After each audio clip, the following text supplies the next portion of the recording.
Pai, do Filho e do Espírito Santo. Amém. Ave Maria, cheia de graça, o Senhor é convosco. Bendita sois vós entre as mulheres, e bendito é o fruto do vosso ventre, Jesus.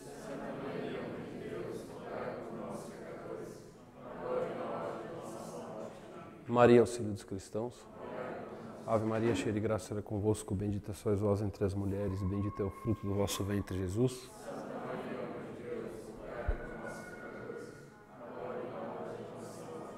Maria, auxílio dos cristãos. São José, do Pai, do Filho e do Espírito Santo. Amém. Bom, duas Ave Marias para sossegar o meu susto aqui.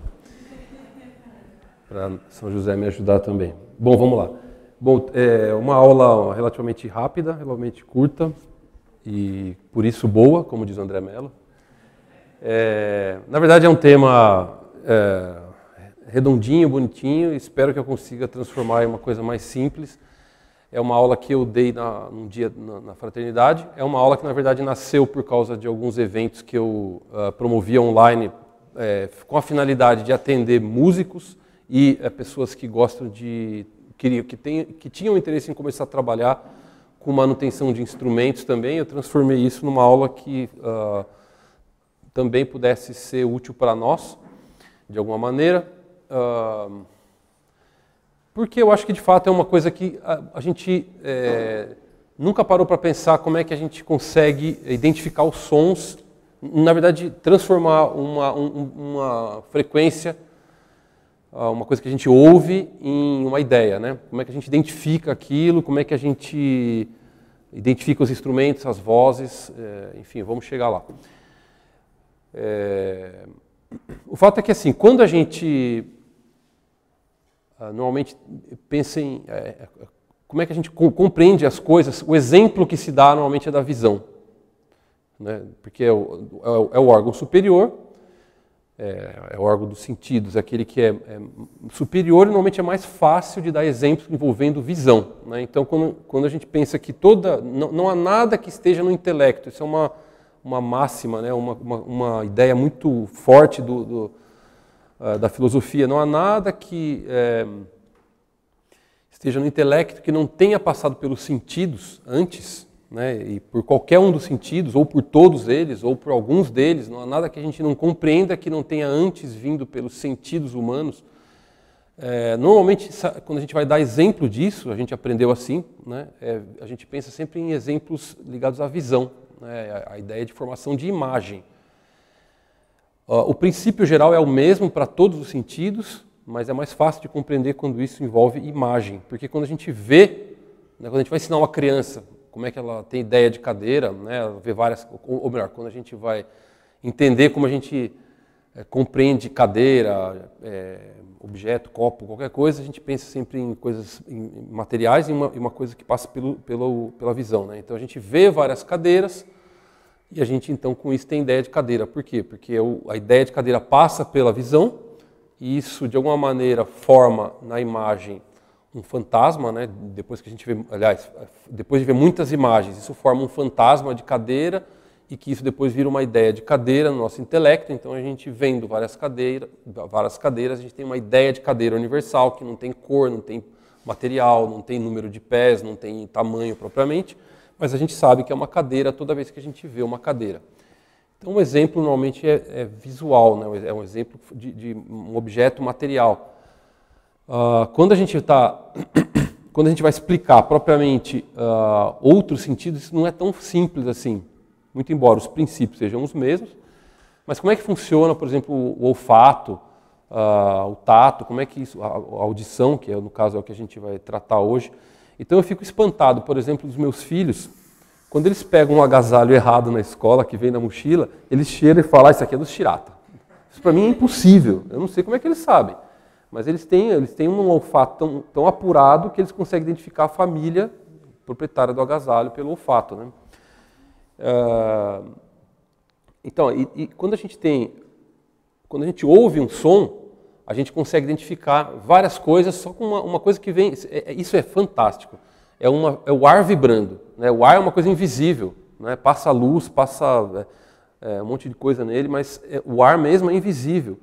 Então, como é que a gente, pelo ar, consegue, pela vibração do ar, identificar Dentre vários sons, o que é ruído do que é uma voz humana. Dentre vários sons de voz, o que é voz humana do que é um som animal qualquer. Dentre as várias vozes humanas, o que é um som de homem, uma voz de homem, uma voz feminina. Dentre as várias vozes masculinas, por exemplo, o que é uma voz de um adulto do que é uma voz de criança. Dentre vozes de adultos, o que é uma voz de um membro da minha família. E dentre as vozes de um membro da família, o que é a voz do meu pai. E eu escuto, né? E Nosso Senhor fala, as minhas ovelhas conhecem a minha voz.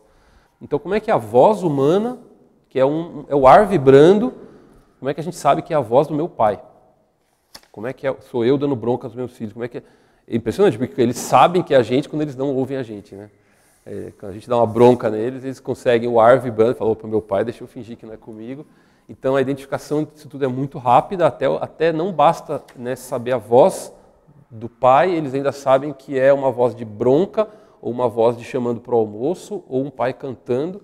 Né? Então é muita coisa numa mera vibração de moléculas, né? Porque se a gente for pensar bem, o que está acontecendo na verdade são moléculas de oxigênio, nitrogênio, sei lá o que, vibrando, e a gente identifica nisso tudo alguma coisa. Quando a gente está tratando de visão, a gente sabe que é luz, né, que vai imprimir lá na retina, naquele monte de tecidos do olho, um desenho, né, e é por meio desse desenho que a gente identifica uma imagem de cadeira. Agora, qual seria assim, o correspondente à imagem? Qual que seria o correspondente na audição? Esse é o tema da aula de hoje. Por isso eu ainda não pensei no título. Quando for subir essa aula a gente vai pensar num título bonitinho, mas seria assim, o que corresponde à imagem da visão na audição com que a gente consegue identificar as coisas que chegam através do sentido da audição, né?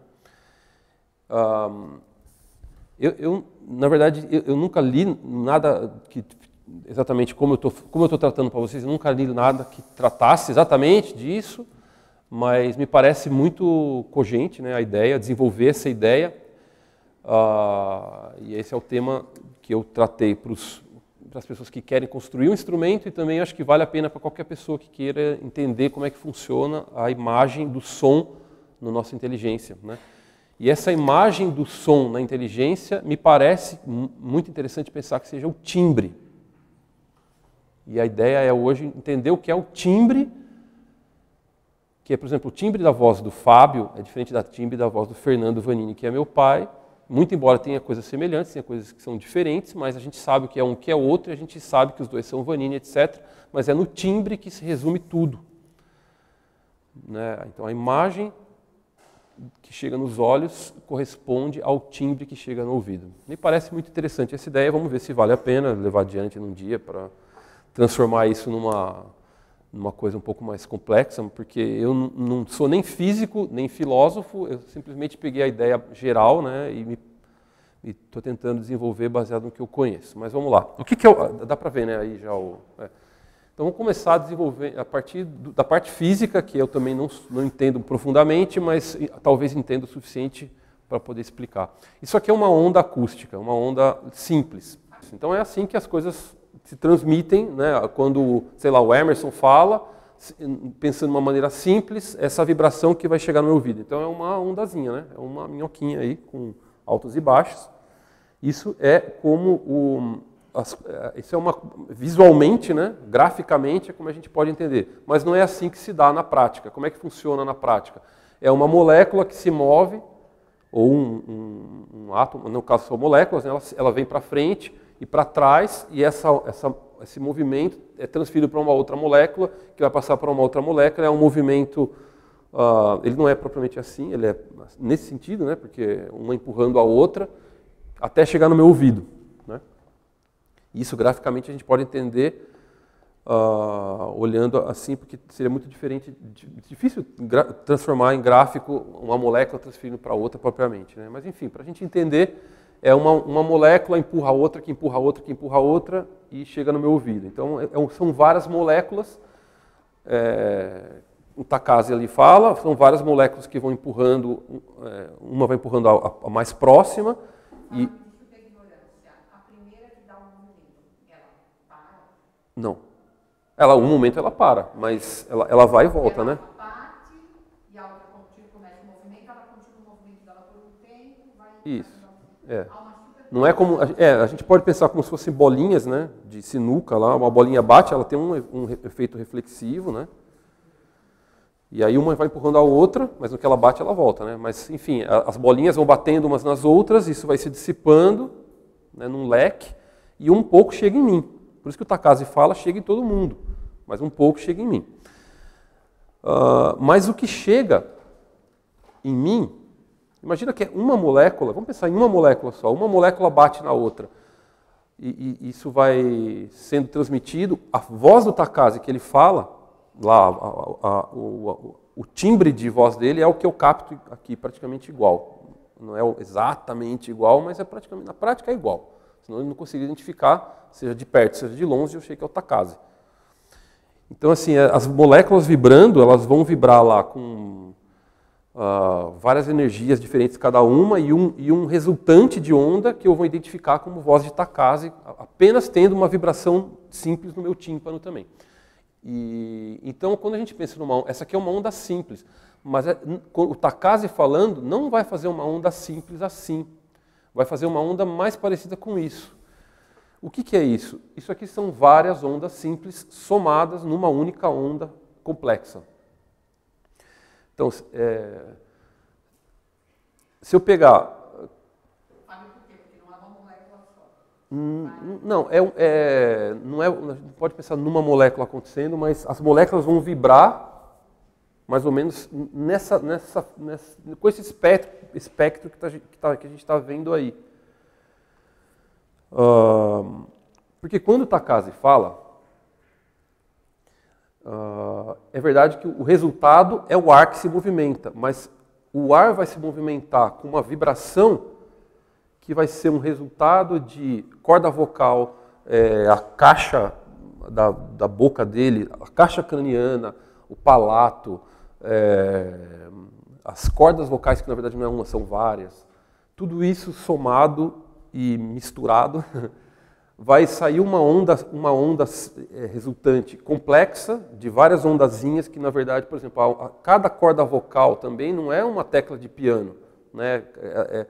Ela é uma somatória de pelinhas lá, eu não sei exatamente como que é na corda vocal, mas o fato é que tudo isso é muito diferente de uma pessoa para outra, porque quando o Lucas fala e o Emerson fala, os dois têm caixa craniana, os dois têm palato, os dois têm língua, os dois têm corda vocal, os dois têm tudo. Mas essas pequenas diferenças que tem de um órgão para outro é que vai determinar o timbre de voz de cada um e que vai determinar essa onda resultante de quando eles falam, que é o que eu vou ouvir, né? Que é uma somatória de cada uma das ondazinhas, a onda de uma corda, a onda da caixa vibrando, a onda do sei lá o quê, do tamanho da caixa, o pulmão, a quantidade de ar que ele emite, tudo isso vai mudar. Eu não sei exatamente como muda em cada ponto, mas o fato é que se ele tiver, por exemplo, uma inflamação na garganta, é o suficiente para alterar lá uma frequência, que é o peso de uma corda vocal, que vai vibrar com uma outra, por exatamente quando ela é mais pesada, ela vai vibrar com uma outra frequência, que a gente vai perceber isso, porque ela vai alterar uma das ondas, né, ou algumas das ondas, né, por isso que o resultante vai ser diferente. Mas a gente não consegue ouvir, quando Emerson fala, a gente não ouve cada onda simples, a gente ouve uma onda só complexa que chega em mim, né? E é importante essa ideia. Então é uma onda complexa. Agora, como é que funciona isso? Isso aqui é uma série harmônica. Para entender essa série harmônica, antes eu acho que eu vou colocar um vídeo. Harmonics on the guitar by just lightly touching the string at the relevant node.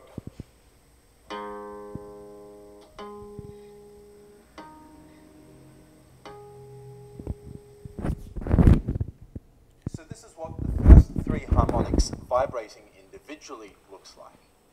This is kind of what happens when you play a harmonic on a guitar by touching a node. And this is how a string vibrates when you start combining harmonics. As you can see, the way a string vibrates in reality is actually pretty complex, as you start adding more and more. Quando você tem uma corda simples vibrando, na verdade a gente ouve uma nota, porque a gente ouve uma frequência principal, mas junto com ela vão muitas outras notas juntos.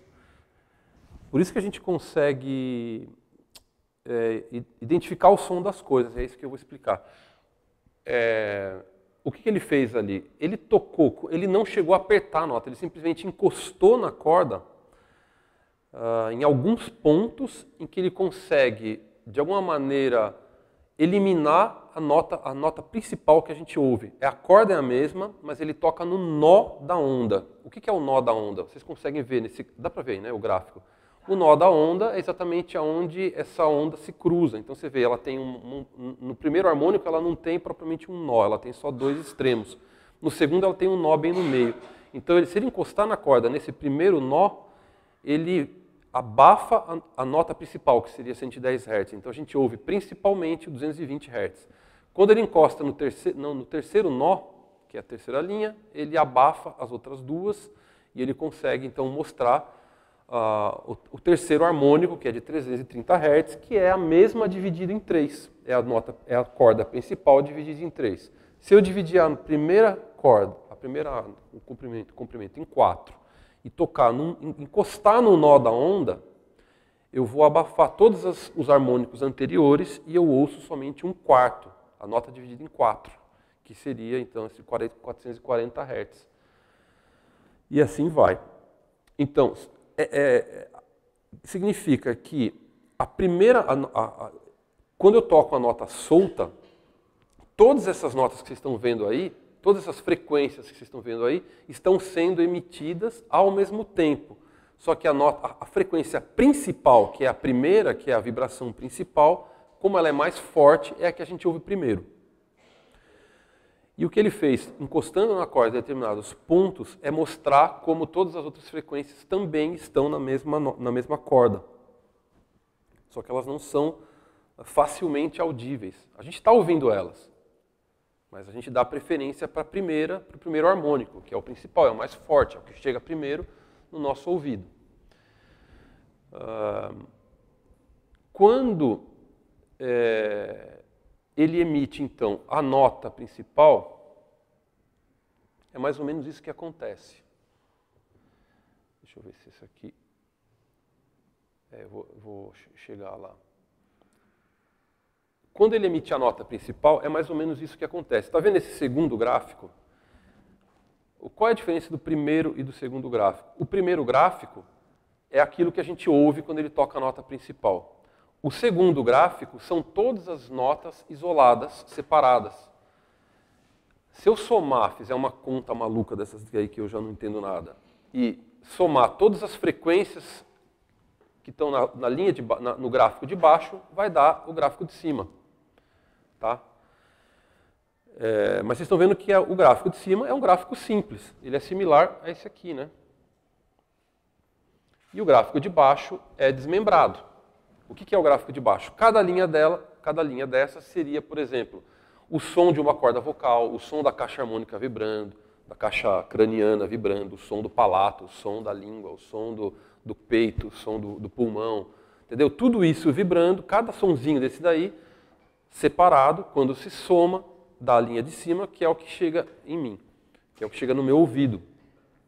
É uma linha simples que vai chegar no meu ouvido. Que é na verdade, simples não, ela é única, mas ela é complexa, no sentido de que ela tem várias ondas simples somadas. Ele fala aí desse dente de serra. Por quê? Porque quando a gente soma várias ondas, você vai ter, obviamente, alguns pontos de nó, de onda, que vão ser coincidentes. Por isso que você tem, então, uma onda final grande em forma de serra. Né? Que é isso aqui, né? Tá vendo? Uma serra. Bom, isso aqui é o que a gente viu. Para dar um exemplo, então, de outro instrumento. Eu falei da voz humana, mas agora eu vou dar um exemplo de um violino. Que o tema da minha aula lá era um som do violino, né? O que a gente está vendo aí em cima, nesse input waveform, o que é isso daí? É o ataque do arco, é o primeiro movimento que dá no violino, que é o ataque do arco na corda. Então é o começo de tudo, é onde tem a primeira energia, que é a energia do braço da pessoa transferindo para o movimento do arco, ele atacando a corda, e a corda então vai ter o primeiro, movimento.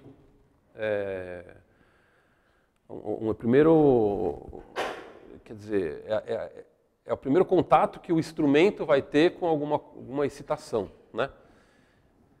E que a gente vê aí esse primeiro movimento da corda. Eu acho que naquele vídeo, inclusive, tem... Bom, eu não vou mostrar não, acho que vai dissipar um pouquinho. Mas então, quando você tem o movimento da corda, recebendo o ataque do arco, o que vai acontecer ali é a corda vai ter uma vibração, similar àquele do violão que a gente viu.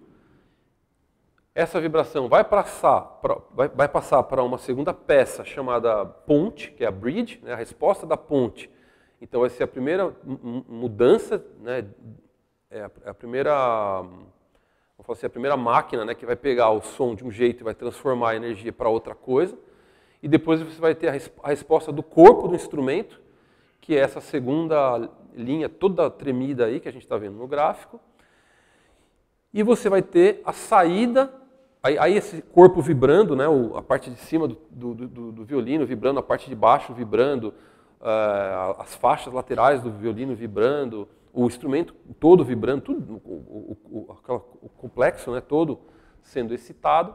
E o ar que vai sair pelos buraquinhos do instrumento, que vão ser transmitidos de molécula a molécula até chegar no meu ouvido, é essa onda final que a gente está vendo aí, output waveform. Então está vendo que o ataque lá em cima é uma coisa e a saída, né, é diferente, ela é complexa, porque ela vai somar todas as coisas mexendo e cada coisa mexendo vai ter ela vai filtrar o som, vai filtrar o movimento de um jeito e transmitir de um outro jeito. Então vocês conseguem ver que ela tem o dente de serra, como eu falei em cima, né, na letra A, o input waveform, você tem lá o dente de serra um pouco mais simples, mas você consegue ver também essa serra embaixo. Você tem um pico e um caimento posterior, né? É aquela parte do violino que segura as cordas. Não sei se a senhora tem a imagem de um violino, mas então tem as cordas, elas são suspensas por uma peça que parece uma pontezinha. Isso, eco. É que a gente, né, não sei se todo mundo está familiarizado com o som com os nomes, né? O cavalete. Em português normalmente se chama, alguns chamam de ponte, mas em português normalmente chama de cavalete. Isso. Se fossem meus alunos eu nem falaria ponte, mas muita gente entende por ponte porque na guitarra, em muitos instrumentos chama-se ponte. O cavalete tem o nome de ponte. Mas em inglês é ponte. E em italiano é ponticello, que é pontezinha. Tá? Então enfim, o som que chega no nosso ouvido é essa frequência toda tremida embaixo, complexa. E nós ouvimos isso e sabemos que é um som de violino. Agora, se eu ouvisse só o som do arco, sem corpo, sem ponte, eu não identificaria que é um som de violino. Muito embora a excitação seja a mesma. Né? A entrada da energia que é colocada no instrumento é a mesma, que é a energia como a gente está vendo na primeira linha ali. Mas eu jamais identificaria aquilo como um som de violino. E então a imagem sonora que eu tenho, diferente, né? Ou seja, o timbre é isso que a gente está ouvindo embaixo, que é uma linha complexa, mas se a gente desmembrar ela, o que a gente vai ter? Aliás, antes de falar então no desmembramento propriamente, que eu vou tratar depois do som do violino, para entender um pouco mais esse dente de serra, que também faz parte do complexo, para a gente entender o timbre, a gente precisa entender o que é o dente da serra. Se eu isolar um dente da serra, né,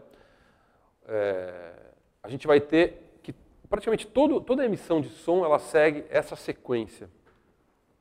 Então, quando eu atacar lá com o arco, quando eu pegar a unha e dar uma unhada na corda, quando eu pegar uma tecla do piano e apertar de um teclado, quando eu pegar uma flauta e der um primeiro sopro nela, toda a emissão de som vai seguir essa sequência aí, ADSR. O A é o ataque, o D é um decaimento, o S é a sustentação do som e o R é um relaxamento. Então, são 4 fases que toda a emissão de som obrigatoriamente passa. É claro que tem variações muito grandes. Então, um som do taiko, por exemplo, é muito diferente de um som de flauta, óbvio, não precisa nem falar. Mas por quê? Porque você tem a continuidade da excitação, por exemplo, você tem a força da excitação inicial, você tem um monte de elementos ali que vão mudar essa sequência ADSR, como vocês estão vendo no gráfico, que também vai influenciar no timbre. Mas, basicamente, essa sequência existe em toda a emissão de som. O que é o ataque? É essa fase inicial da máquina que vai transformar aquela energia em som, recebendo a primeira energia. Então, é quando ele recebe um impacto, recebe essa excitação, então você tem um pico, que é exatamente representado pela essa fase crescente. Essa é uma onda, tá? Então, essa primeira ascensão, né, exatamente reflete o ataque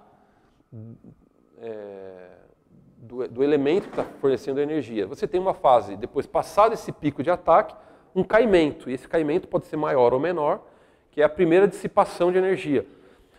Depois dessa primeira dissipação, dessa primeira grande dissipação, você tem uma fase de sustentação do som. Essa sustentação, ela se dá enquanto a energia estiver no elemento.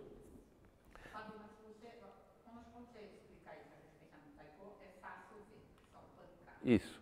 Mas quando eu estou procurando uma flauta... Por exemplo, uma flauta. Muito bem pego o exemplo. Isso. E aí vai haver sucessiva... Isso. Quando você tem uma nota uma nota de uma flauta, ela tem o silêncio e depois ela tem a emissão de som. Quando esse primeiro sopro que tem, esse início seria a fase do ataque. Mas enquanto houver sopro, porque Havendo ataque, digamos, sucessivo. eu posso ter ataques sucessivos ou eu posso ter a manutenção do som. Você vai tendo essa fase de sustain. Enquanto tiver a excitação, mas eu vou dar um exemplo agora que vai ficar mais fácil de entender. Enquanto tiver a excitação do som, enquanto você estiver fornecendo energia, você vai ter essa sustentação. Mas lembra daquela história... Esse aqui acho que é mais fácil para não causar um acidente. Se eu pegar esse copo, né, lembra lá da força de atrito? Não tem uma força inicial que é maior que eu preciso fazer para depois movimentar? Essa pequena força inicial maior seria correspondente ao ataque. Depois que eu passo essa força inicial maior, eu tenho uma força de manutenção do movimento, que ela é um pouquinho menor do que essa força inicial. Porque essa força inicial ela tem que vencer um atrito inicial também. Eu não entendo muito bem dessas coisas. E depois, a hora que eu paro, no caso aqui, eu posso parar simplesmente tirando o dedo ou eu posso ir freando aos poucos, com o som também. O R, né, que é o relaxamento, pode ter um relaxamento abrupto, pode ter um relaxamento lento, como é o caso de uma corda de violão ou mesmo do violino, né? O abrupto, como é o caso de um tambor, por exemplo, alguns tambores, né, que é um som mais seco. Mas no caso, por exemplo, de um tambor, essa fase de sustain, ela é muito menor, porque ela se sustenta enquanto a energia inicial estiver na pele. Ela quase não tem sustain. O que você tem vai ser um decaimento, já quase passando para um relaxamento. Já no caso do violino e da flauta, enquanto você tiver o arco passando ou o sopro, né, sendo mantido, você tem a fase de sustentação. Então, não só os harmônicos que a gente viu anteriormente vão influenciar no timbre, mas também essa sequência ADSR vai influenciar no timbre. Tudo isso vai formar o que se chama de envelope sonoro, ou pacote sonoro, que é o conjunto que chega para nós. O que o Emerson falou vem num pacote sonoro no meu ouvido. Ele pode falar, isso veio um pacotinho, eu entendi, mas eu já sei que é o Emerson, provavelmente é o Emerson. Quanto mais pacotinhos vier, mais eu vou identificar o Emerson. E esse pacotinho que o Emerson emitiu vai ter o ADSR junto com os harmônicos. Isso aqui são vários ADSRs diferentes. O primeiro poderia ser, por exemplo, um tambor. Tá, tá, tá. O segundo poderia ser, por exemplo, um arco de violino. que ele é um pouco diferente, por quê? Porque o arco de violino, o pico dele não é logo de cara como é no tambor. Você tem a corda, quando você excita ela não começa no pico. Para chegar no pico, ela tem um crescendo, depois ela começa a decair. E você tem enquanto o arco está tocando, você tem esse... Está vendo que a linha vermelha dá para ver bem ali. E você tem depois um caimento um pouco mais lento. E o terceiro já tem tanto um ataque como um sustain e um caimento muito mais prolongado, né? Você tem tudo isso é bem mais prolongado, que talvez um som de harpa, por exemplo, que é muito delicado. Não saberia nenhum exemplo. Tá? Mas já deu para ter uma ideia, né? São pacotes sonoros. Aqui a gente está vendo então o ADSR em situações diferentes. Isso aqui então é uma análise de um dente de serra, né? de um isolado, de um violino. E aqui já tem, visualmente a gente consegue ver tanto o ADSR quanto os harmônicos, isso é interessante.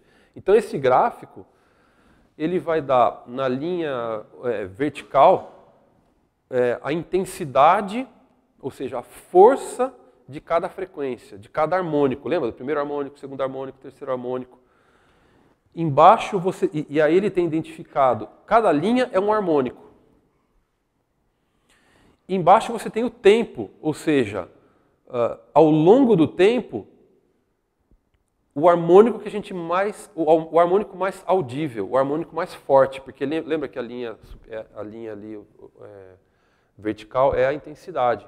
Então a gente vê no tempo a força de cada harmônico. Isso é interessante porque a gente consegue ver. É curioso que ouvindo um som de violino a gente jamais imaginaria que fosse assim, mas vocês vão vendo que os harmônicos vão sumindo e você tem também a quantidade de harmônicos, né? Ele fala aí dos 15 primeiros harmônicos intensos, né? Então ao longo do tempo, aqui embaixo acho que são segundos, né? De 0 a 10 segundos, você tem muitos harmônicos audíveis e eles vão sumindo, de 10 a 20 você tem menos, até ele sumir totalmente. Significa então que a força de cada harmônico também é um componente do timbre. Então você tem a quantidade de harmônicos, a força de cada harmônico e o pacote, esse envelope sonoro, né, o ADSR. Então essas três coisas vão formar o timbre. Então eu posso pegar, por exemplo, uma corda de violão e uma corda de violino, os harmônicos que vão ser formados são praticamente os mesmos. A série harmônica é praticamente a mesma. Inclusive eu posso pegar uma corda de violão, colocar num violino, tocar e vai ficar com som de violino. O que vai mudar aí? Vai ser a intensidade de cada harmônico por causa da maneira como ele é atacado. Um ataca com a unha, o outro ataca com o arco. Não só isso, mas também os outros elementos que compõem um violão e um violino são diferentes. Você tem lá o tamanho da caixa, a posição da ponte, enfim, uma série de coisas que vão diferenciar o quê? Os harmônicos destacados nesse pacote que chega para mim. Isso ao longo do tempo. E tem mais coisas também. Tem mais coisas que a gente poderia considerar, que também compõem o que chega para mim, que são, por exemplo, as vibrações simpáticas. Eu já poderia deixar a coisa mais complexa. O que é uma vibração simpática, né? Simpatia é quando duas coisas reverberam juntas, né? Elas vibram juntas. Então, quando a gente tem uma simpatia por alguém, é porque, de alguma maneira... Não, aí não é propriamente simpatia. A gente é obrigado a ser simpático, mas na voz da sogra, por exemplo, quando tem uma vibração diferente, né? Em termos físicos, pode até uma é uma vibração de medo, né? Ou que é uma vibração que a gente sofre junto, né? Mas a vibração simpática é quando duas coisas vibram juntas. Por quê? Porque exatamente você tem o ar vibrando, o som passa de uma corda para outra, ou da corda para a caixa do violino. Ou vocês já devem ter visto, por exemplo, esses dias, por exemplo, eu fui ajustar um contrabaixo numa sala cheia de instrumentos. Então, na hora de testar o contrabaixo, a pessoa tocava o contrabaixo e tinha uma bateria de percussão que vibrava junto com algumas notas. Mas ela estava a 5 metros de distância, porque algumas notas tocadas vibravam por ressonância, aquela caixa, né, e a gente ouvia ela vibrando por simpatia, que é exatamente algumas frequências, os corpos, quando recebem determinadas frequências, eles vibram por causa do ar, né, que chega lá. Ele tem esse copo, por exemplo, ele deve ter uma ressonância natural dele. Então, se eu falar se eu chegar em algumas notas por ressonância, ele pode vibrar. Por isso que exatamente eu posso ter alguns cantores que conseguem vibrar o copo, chegam até quebrar o copo por ressonância. Esse negócio da ressonância é muito curioso, porque tem um caso de uma ponte, chama Tacoma, nos Estados Unidos. Esse caso famoso da década de 50. Essa ponte era uma ponte, tipo ponte pêncil, né, com cordas assim, e ela passava em cima de um rio em Washington, se não me engano, Washington. E essa ponte teve uma falha de engenharia que ela entrou em ressonância com um vento e ela começou a vibrar. O vídeo disso, de alguém que tem gravações da época, é assustador, porque não é uma vibraçãozinha, ela vibrou a ponte de ruir, com os carros passando. Então ela tremia assim, a ponte chegava a ter uma amplitude de vários metros, então a gente vê a ponte vibrando, os carros assim chacoalhando na ponte e ela rui, ela cai, ela desaba, por simples ressonância. Então essa coisa da ressonância, então, mas enfim, com relação ao timbre, por que é interessante isso? Porque no instrumento musical, você tem, por exemplo, quando você toca uma corda num violino, a caixa do instrumento pode vibrar por simpatia sem que a sequência seja a linha, né, de passar para a ponte, passar para o corpo. Ela pode vibrar simplesmente por simpatia. Ela passa direto da corda para o corpo e algumas frequências podem vibrar partes que normalmente não seriam vibradas pela sequência natural. Isso acontece com tudo, mas é muito sutil. Mas isso compõe também o timbre, né? Enfim, mas isso já é bem mais sutil, é um pouco menos importante. O que importa aqui, principalmente para a gente identificar o som das coisas, então, é essa sequência ADSR, a sequência de harmônicos e a força de cada harmônico no tempo, para poder tornar, ao longo do tempo, a gente consegue identificar as coisas também ao longo do tempo. Não basta vir só um pacotinho, mas, por exemplo, um som de piano, isso é um experimento que foi feito, que é muito interessante. Um som de piano é extremamente complexo, porque ele vai desde a unha do cidadão lá tocando a tecla, batendo na madeira, aí aquilo movimenta lá um bracinho que movimenta um martelinho que bate a corda e a corda bate num tampo que vibra aquela caixa toda. Então é uma sequência muito grande de eventos para até chegar ao som resultante de piano, que é complexo, né? E é mais ou menos como esse quadro aí, como esse gráfico aí, são vários harmônicos lá e tal. Então eles pegaram, jogaram isso daí num computador e foram limpando todos os harmônicos secundários. Tudo aquilo que era evidentemente não principal, eles foram limpando e deixando aquilo que era mais importante. E o som resultante era um som de flauta. Isso é curioso porque, de fato, a flauta é praticamente ar e um tubo. E um cilindro, mais nada. É muito mais simples do que um piano, né? E, no entanto, não é que o nosso cérebro fica vendo todos os harmônicos de um piano para falar, né? Isso é um piano, depois isso é uma flauta. Essa análise espectral como está aí só foi possível com computadores. Antes, esse tipo de coisa, né, no Renascimento, ninguém tinha noção dessas coisas, né? Então eles não tinham tanto esse controle. Só foi possível quando eles conseguiram gravar um som, jogar num gráfico e olhar, abrir, né, isso daí num gráfico, né, transformar isso numa coisa visível para poder separar os harmônicos ao longo do tempo, né? Então isso é uma coisa bem moderna. Não se entendia muito bem como era formado o timbre há muito tempo atrás. Opa, isso aqui é o que eu não vou mostrar hoje. Enfim, então, isso me parece muito cogente a ideia de que esse pacote sonoro, que na verdade é uma sequência de harmônicos,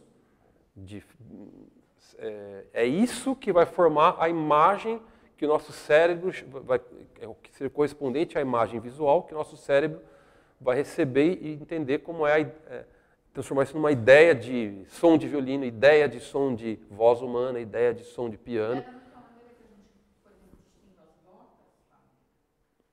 Então, a nota, ela já... O que é dó e o que é lá? Então, por causa das frequências principais, porque no caso aqui, se a gente voltar nessa sequência, por exemplo, ele dá aí 110 Hz, seria a nota fundamental que ele chama. Isso aí já é um Lá. Agora, se essa série harmônica for, por exemplo, de um Sol, já é outra frequência principal. Então, a série harmônica ela é construída a partir de uma nota principal, de uma frequência principal diferente. Mas essa série harmônica existe para todas as notas. Né? E também, na série harmônica, você acaba tendo outras notas, que vão, por exemplo, no Sol existe o Dó, mas ele está lá longe na série harmônica, né? E no Dó existe o Sol, só que ele também está longe na série harmônica. O Lá na flauta vai vibrar 110, no piano 110? Sempre, isso sim. A diferença é que, por exemplo, um Lá na flauta, ele também vai ter essa série harmônica, mas a segunda, a terceira, a quarta, como está aí, elas vão ser muito menos fortes no tempo do que, por exemplo, num violino ou num piano.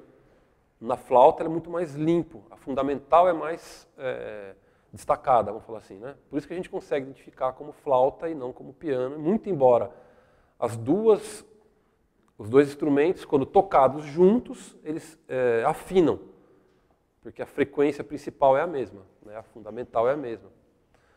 Então, eu posso dizer que o piano tem mais harmônico? Sim, seguramente. Não só mais harmônicos, mas também a sequência ADSR dele é diferente, etc. Né? E também você pode ter mais harmônicos, mas a força de cada harmônico também é diferente. Então, o violino também tem mais harmônicos, mas ele tem destaque para alguns e que o piano não dá, por exemplo. Né? Enfim, é mais ou menos isso. Cadê? É mais ou menos isso aí, então, que é o que chega no nosso tímpano e que o cérebro entende como uma imagem sonora. Então, assim como a imagem de uma cadeira, tem um desenho de uma cadeira, imprime lá na é o que? Retina, Marina? Retina, né? Um desenho de cadeira, no tímpano é isso daí que chega no tímpano e vibra lá o tímpano, vai formar lá uma ondulação no tímpano, que o nosso cérebro vai transformar em ideia, né, para poder diferenciar as coisas. Em nome do Pai, do Filho e do Espírito Santo, amém. Ave Maria, cheia de graça, o Senhor é convosco. Bendita sois vós entre as mulheres, e bendito é o fruto do vosso ventre, Jesus. Santa Maria, Mãe de Deus, rogai por nós, pecadores, agora e na hora de nossa morte. Amém. Maria, auxílio dos cristãos. São José,